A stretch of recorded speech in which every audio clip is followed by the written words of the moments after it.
Let's welcome Rita Fioresi from the University of Bologna. She'll talk about supergeometric quantization. So thank you very much. I also want to take a moment to thank the organizers because it's great being here. And I was here before in this very same campus. It's just wonderful. And everything is organized better than the Swiss, I must say. So it's this. All right, so as Ivan was commenting, I am required by the European Union to advertise the projects when I give a talk. And so these are the 4 European projects that I have the luck to, have in this moment. These 1, 2, and 3 are networking projects, and I hope that we get one like them in our next application, who knows, right? Well, this is a doctoral network, and all these projects, one thing in common, they say algebra and geometry can be fruitful for machine learning modeling. That is the message of this. And I mean, this one, I'm not holding it. This one, a principal investigator, this one is Paolo Scheri, a friend. And to be honest, they all were born out of vacations. These were for full vacation. This is a vacation in the Alps. So, and if we get the logos, it would be Valencia, but okay, whatever. It's, you have to be in a nice place to get them. Okay. All right. So, end of the advertisement. So why are we studying supergeometric quantization? So there is something, the isolated Lie group representation. I'm going to define them, what they are, but I'm sure this audience knows. And this representation admits geometric realization. What does this mean? It means that you have the geometry on some symmetric space. I will explain everything. And out of this line bundle, you can build in the space of sections unitary representation. That is the idea of geometric quantization. And it will provide like what can I say, a lot of such unitary representations. The word a lot means nothing in mathematics. So I will explain which one you get and which you don't. This, of course, this is the motivation based on the ordinary theory that was worked out by many people, which I certainly will forget to quote all of them. Certainly Constant was working with David Vaughan, and then there was Guillemin. This is another guy, and I think, see, I remember I forgot someone, whatever. But these are the people I read. But I'm sure there are many others that contributed to realize such representations. And this is the motivation, the ordinary theory. What I will explain in this talk in how to extend this framework from the Lie groups representation. When I say Lie groups, I mean real Lie groups, to supergroups. And I will, of course, define what they are. So that is essentially geometry as a mean to obtain these representations. And by the way, I certainly, I mean, the people I say did the geometric quantization, but of course, the theory of unitary Lie group representation is due to Alexandra to start with. That was back in the 50s. And then many other people came afterwards, like Tom Enright and Schmidt. So, I mean, there is a vast literature. As I said, the geometric quantization is the people I mentioned. Okay, so let me give you a plan of the talk that I will, I will explain a brief crash course on supergeometry. So I will explain what is a super vector space. Another way to think about supergeometry is that what we have this morning is a Z2 graded geometry where we have even and odd variables. So the odd variables are exactly odd because they are strange. When they're squared, they are 0, and then they have strange behavior, but I will a little bit explain that. Then I need to say something about the functor of points. So I don't want to scare anyone. That's okay. I know functor of points are like very terrible, but this talk is not about the functor points, but at least I have to. No, I know they're very difficult, right? If you when you laugh, but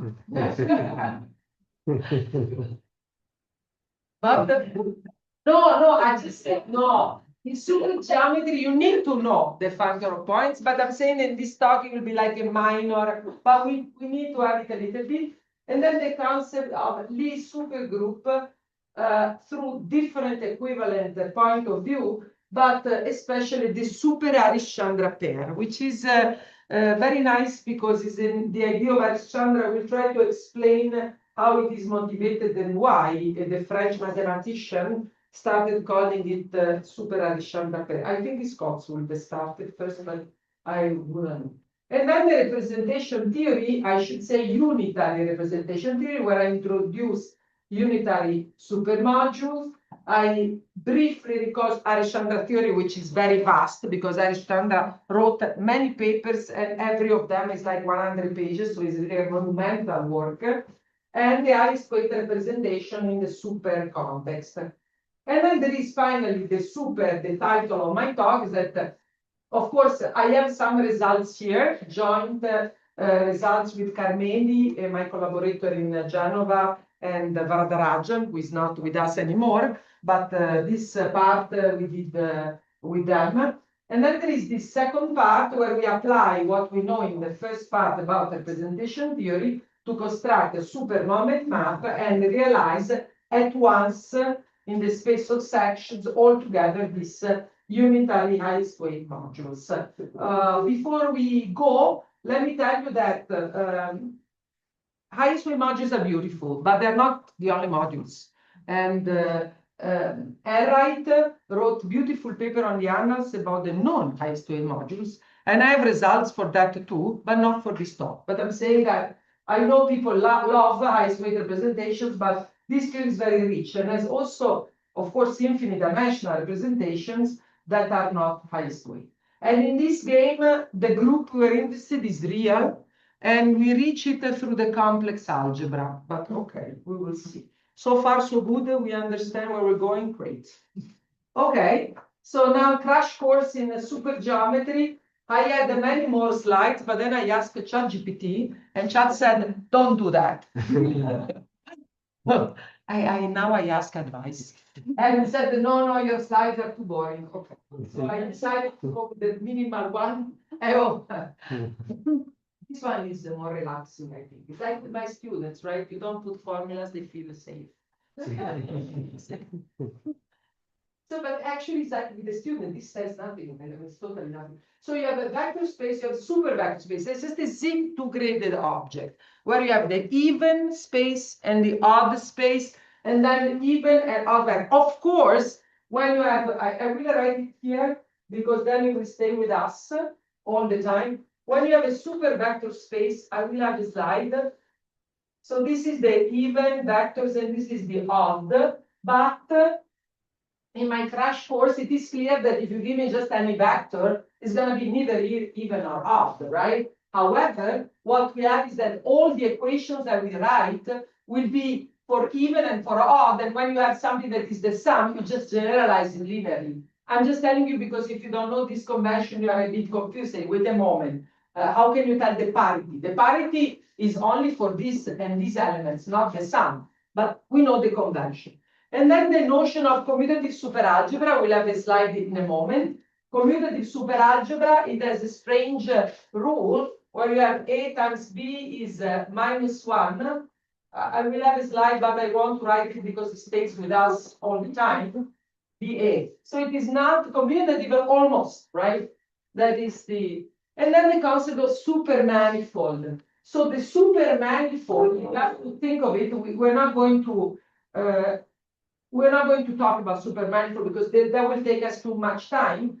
But you have to think that the local model is like a super vector space where you have some, say, even, and then you have odd coordinates, right? That's the idea. The odd always with Greek letters and even with Latin ones. Okay, so that's the convention. Every time you see that is it. So the local model in local coordinates, that's what you have, and you immediately realize that it's a bit weird because these coordinates like have a value on a point, but these coordinates don't, because the square is 0. So if you evaluate the point, it must be 0, right? So it's very weird, this manifold, but we'll avoid that. Concept, there is normally you couldn't avoid, but in this talk we will avoid it. So Lie supergroup is a super manifold with a group structure, whatever that means, and a super representation, well, it's clear, we have this super vector space, and you have an action of the supergroup. I will explain everything, okay?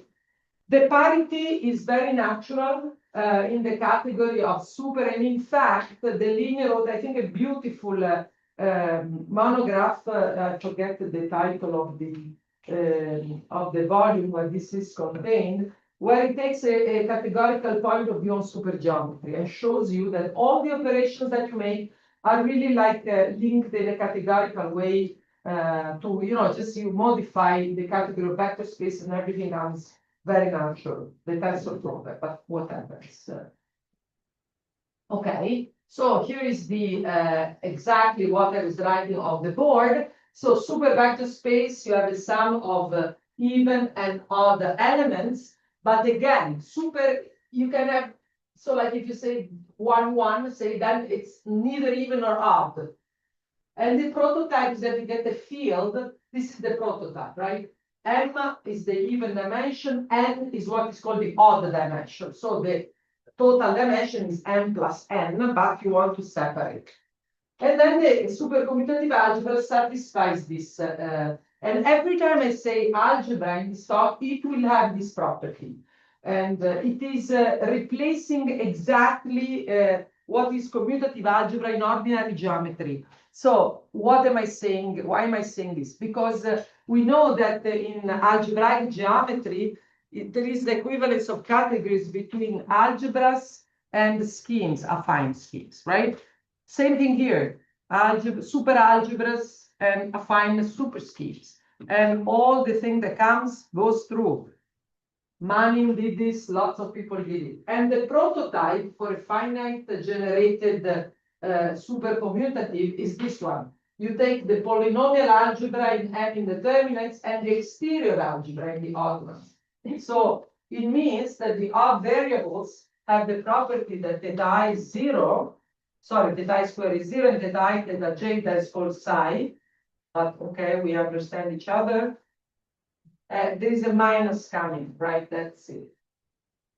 And many people, I mean, I think Constant wrote a monograph called Graded Manifold. Manning wrote this, I forget the name, Gauge something book. I mean, many mathematicians have spent time with the link. I mean, serious mathematician writing, all the figure about supergeometry, both algebraic and differential. So it's a long story. We're not going to talk about this story. We focus on groups because groups are much easier. And if you think about it, also in ordinary geometry, right? If you have a group structure, your manifold is behaving much nicer than any manifold that you can think of. Okay, now the functor points. I know this is a pain, I'm fully aware, so I will keep it at the minimum, okay? So if you don't know what the functor point is, you don't worry. It's only what is written here. It's really what you need. You don't need more than this. Wow. Now, if you have a super vector space, you call the functor of points take any super algebra.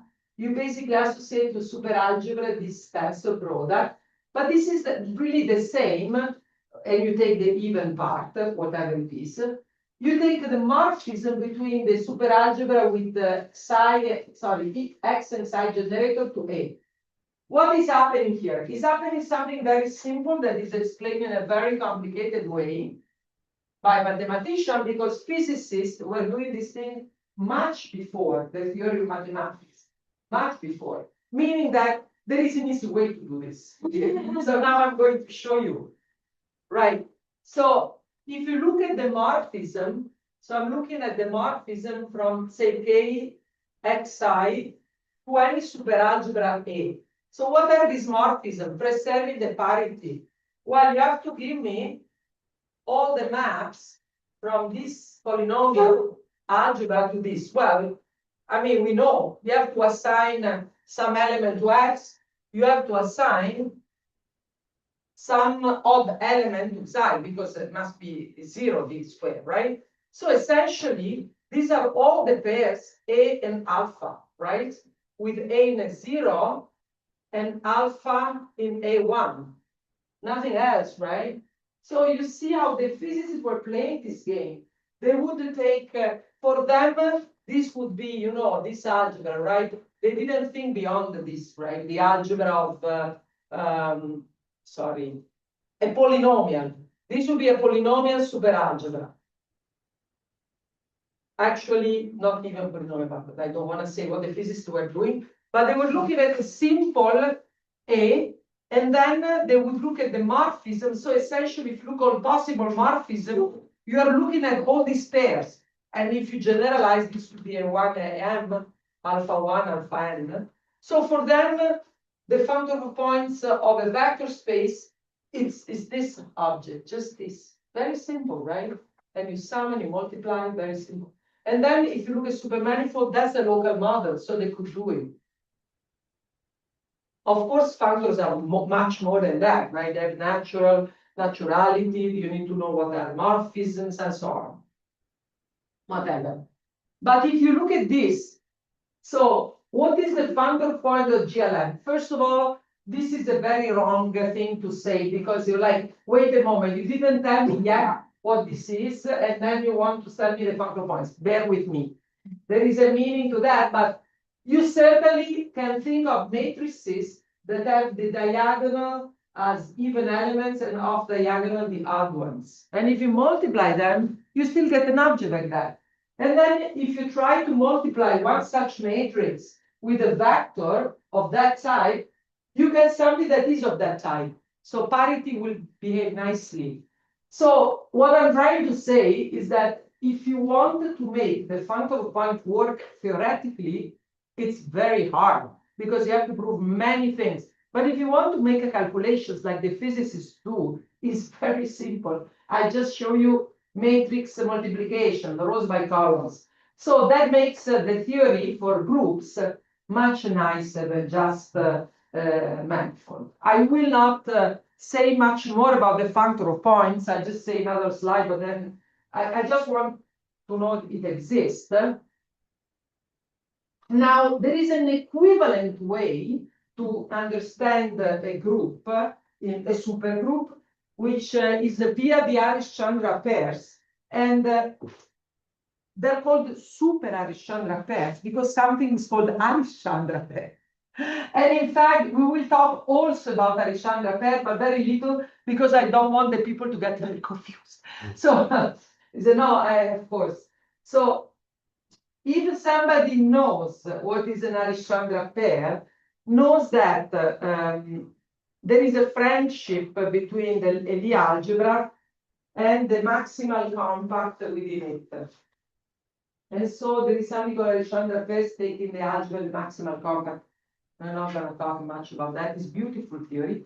But in the theory of supergroups, essentially what they're saying that giving me a supergroup, which is this very weird thing with the functor of points, supermanifold, something can be really complicated, but it's really equivalent categorically to give me an ordinary group and a Lie superalgebra that is an algebra that is a super vector space with a bracket respecting the parity that is compatible. So you want the G0 to be same thing as your Lie algebra, the G0, and you want the adjoint action to behave nicely, but it doesn't matter.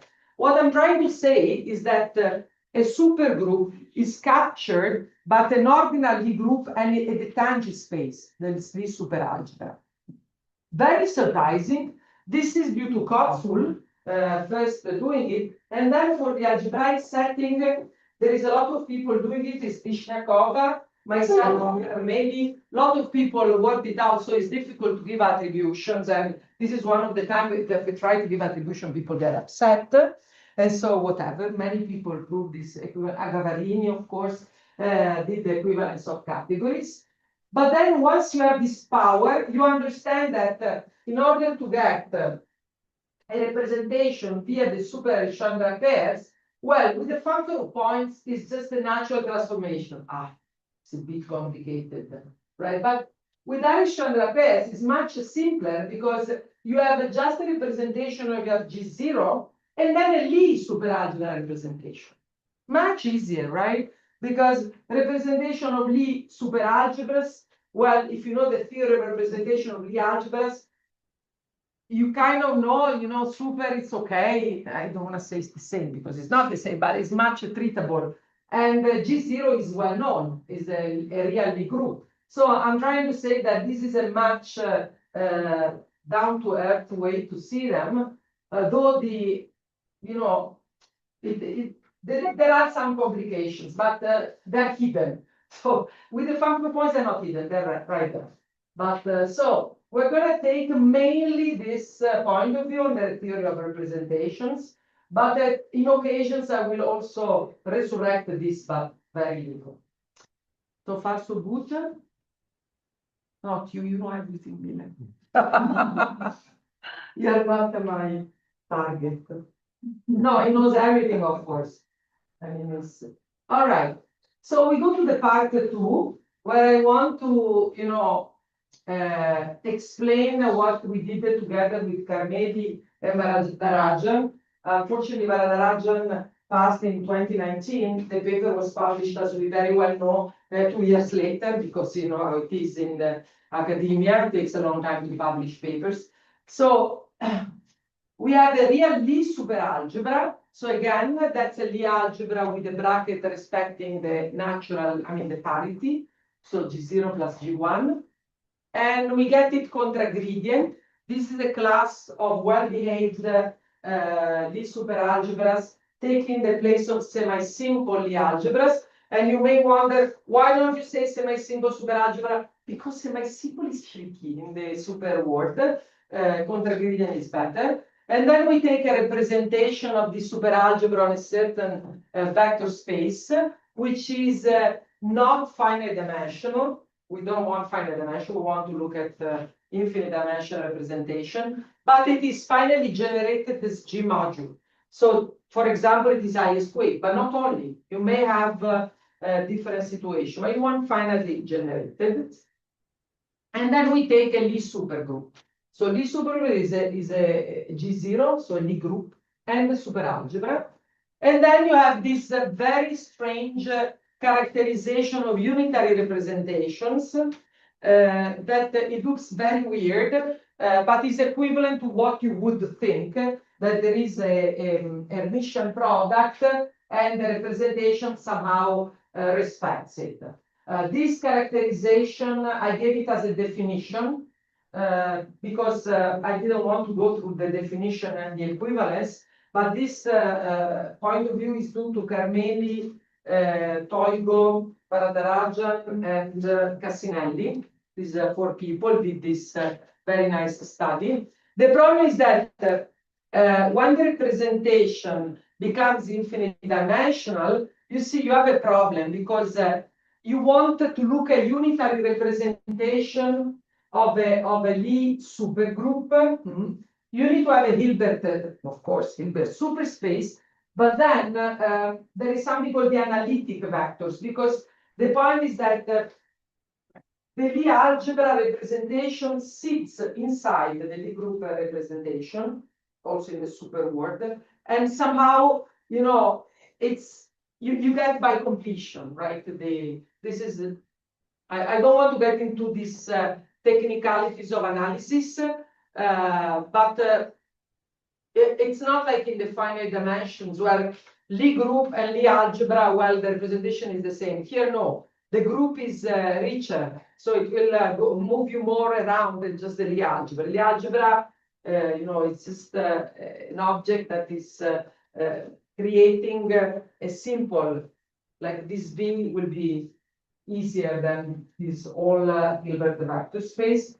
But we got this result saying that if you get the supergroup, super pair, and you have the G0 is simply connected, it's nice to be simply connected, and unitary representation of G, you can integrate it to a supergroup representation. So essentially, what you do, you take the completion of this V, you get this Hilbert space, and you show that your G acts there.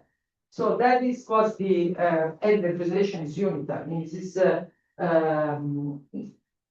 expected, okay, but technically, luckily, Carmelli and Cassinelli, all these people are physicists, but they do a lot of analysis. So me and Varadarajan, also Varadarajan, but me, I mean for this, but they are better in the supergroup and in the analytic side.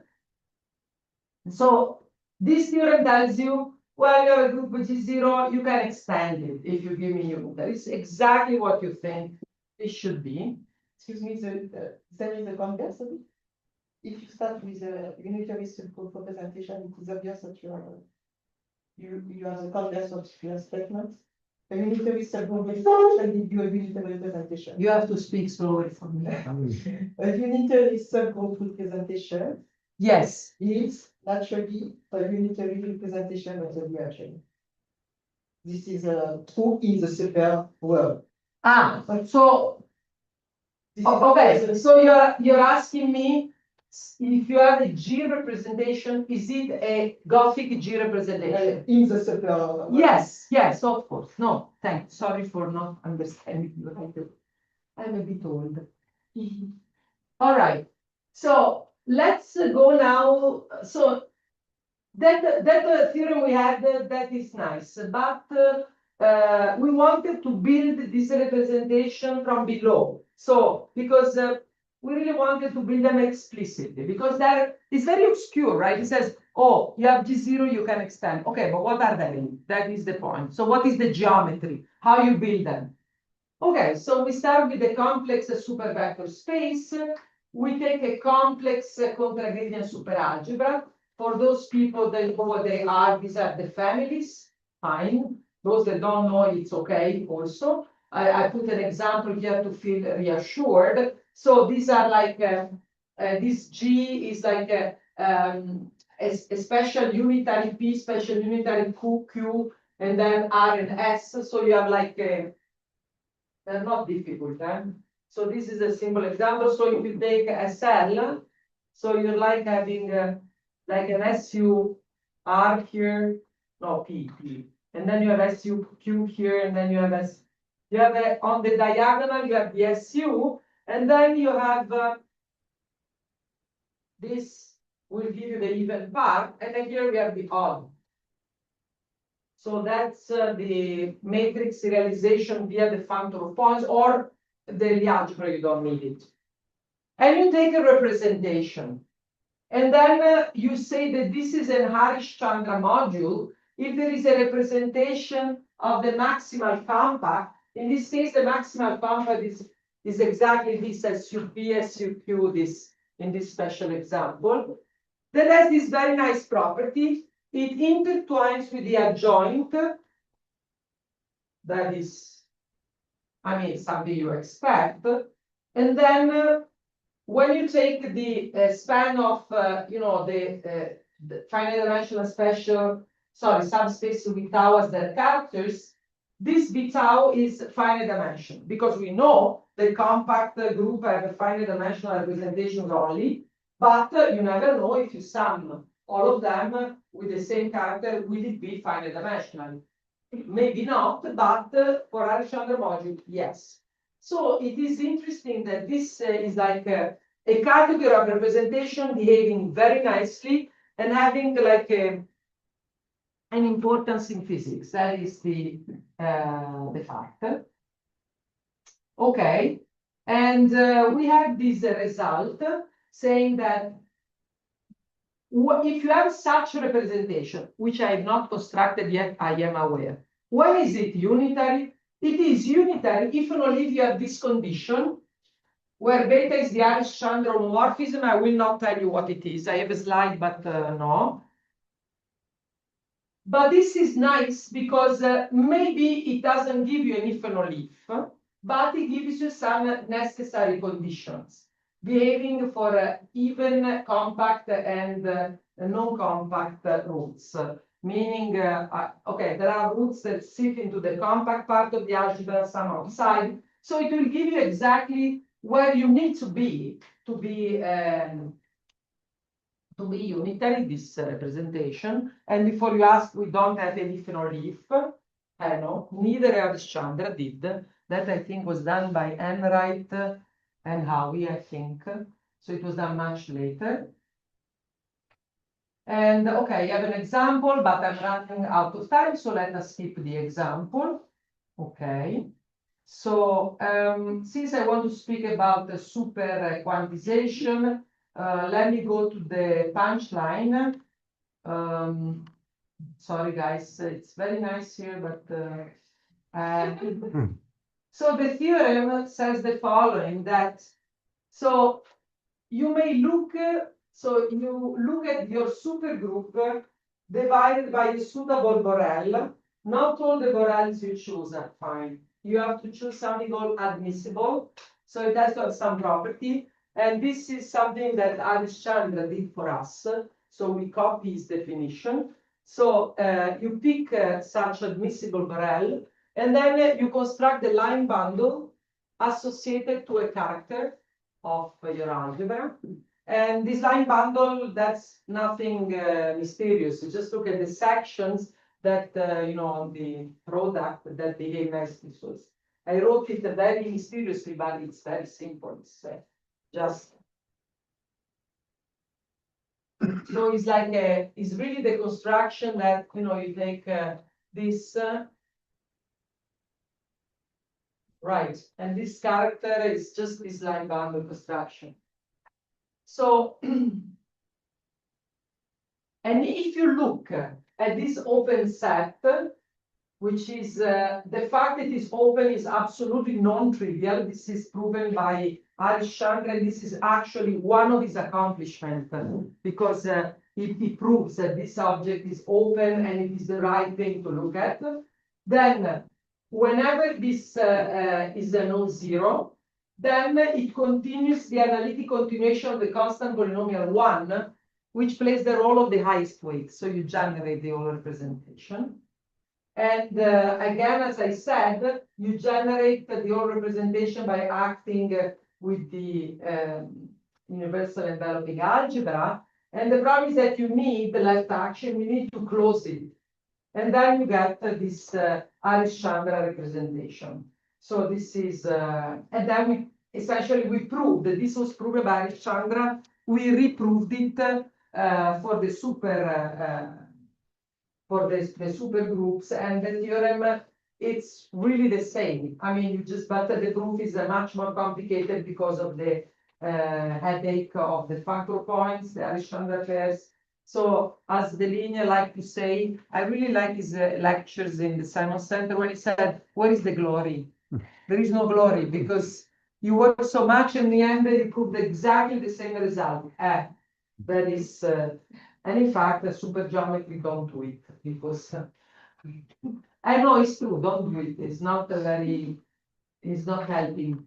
Okay, so I have to explain briefly the geometric quantization. What is happening here, part 3? So I briefly described how you can build this Chandra representations. So you pick a character, you create the line bundle, you look at the sections, and here you have the highest weight representation.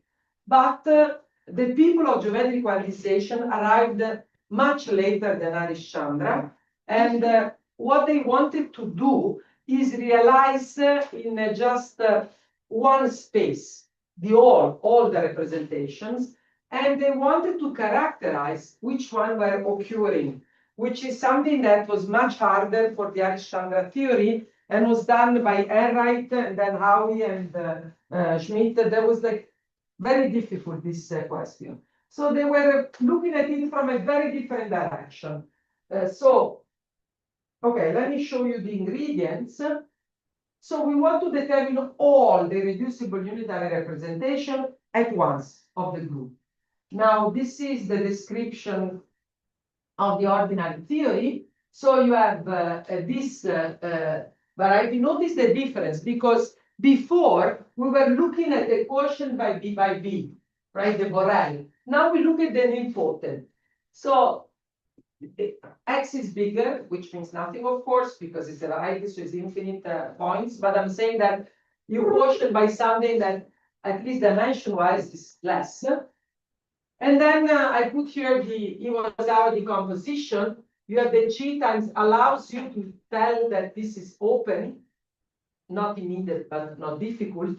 So you look not at G mod B, but you look at G mod N, and this will give you the, thanks to Iwasawa, G times A. Why am I making a fuss of this? Because whatever you're doing, you want the G representation. So you need to be something that will multiply, stays close, right? That's the point.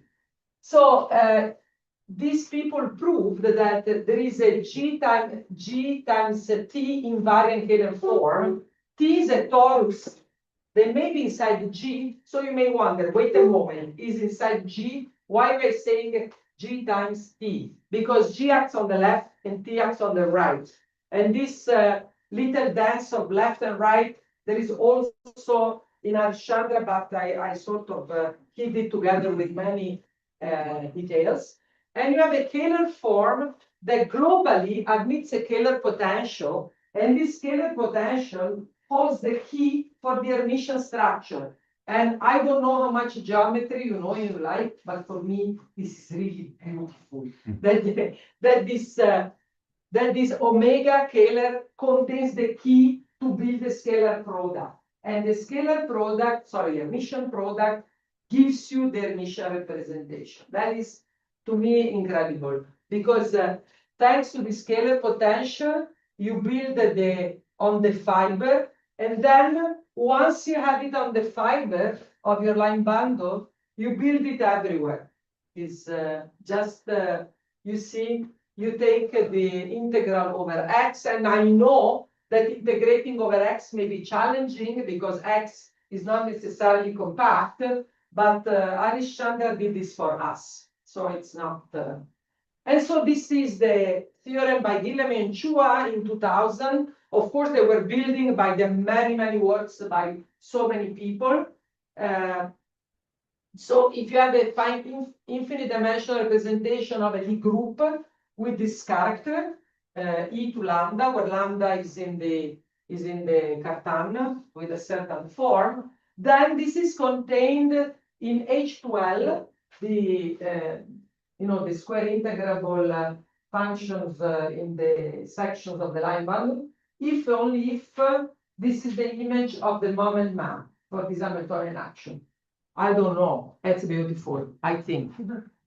This is amazing, and it brings out all the mathematics you can think of. There is analysis, the geometry, algebra, representation, everything together. But in fact, I mean, all the big guys work on it. It's just, I forget the name of the other one.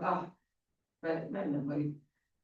And then modestly, me and Chua, we did the same for super. Again, where is the glory? There is no glory. We repeated the same recipe, and we essentially prove exactly the same. Everything goes through. I would like to say painlessly, but no, with a lot of pain. And I try to explain where the pain comes, because unitary representation in the super world are very complicated. Is that, first of all, they're scarce. There are not that many. And Jacobsen wrote a monograph regarding them for Lie superalgebras. They're tough.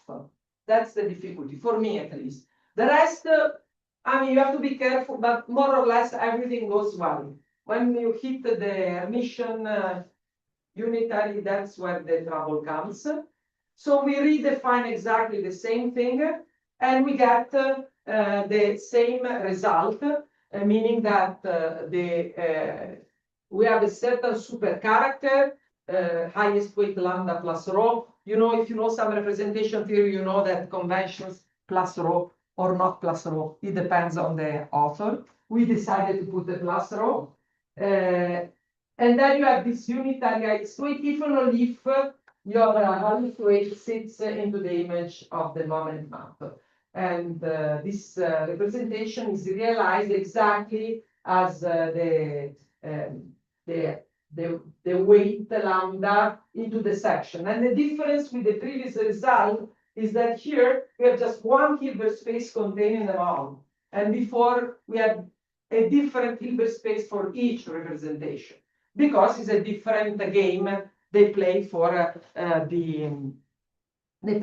geometric quantization. And yes, here are the papers. I just, I mean, now it's very easy to find if you put the titles, and thank you very much.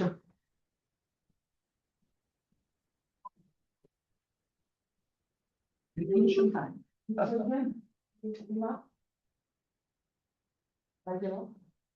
Are there some complexity results for the super momentum maps? Or pardon my ignorance? Minkowski result, yes. Yes, it has to be some convex, you mean in the root system, right? You mean that? Yes, if you're trying to Yeah. survival chamber to get something complex. Very good question, and yes. Yes, I'm hiding, not a little, I'm hiding a lot. Yes, yes, very good. You know everything. Can you show us the other 9 slides? Which ones? There, it says slide 20. Ah, no, this was if you ask questions. Yeah, our question is, can we see the other 9 slides? Ah, ma what? No.